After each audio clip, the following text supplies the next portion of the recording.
So here we are, connected to SMC on the home page, which gives us a quick view of the attached firewalls and their respective status.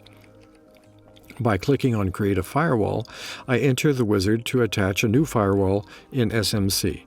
There are few elements to add in the first steps. At least the name of the firewall, which must be identical to the one entered at the firewall level. Then possibly elements related to specific configurations. I can, for example, add a description or a location and put it in a specific folder. I validate the step by clicking Create. A screen informs me about the effects this operation will have on the global configuration of elements. I click on Next after having read it. I indicate if it is a firewall in factory configuration or already in production. I fill in the current version of the firewall, the IP address to reach it, the mask and gateway, and then I generate the attachment package. Finally, I save the generated file to the root of a USB key.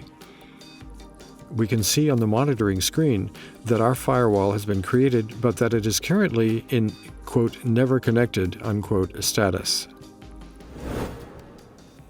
So we are back on the web interface of our SMC console. The USB key has been connected to the firewall, which is currently installing the attachment package on the system. As soon as this is done, it will automatically connect to its SMC server. Now it's connected, and we can see that the status has changed.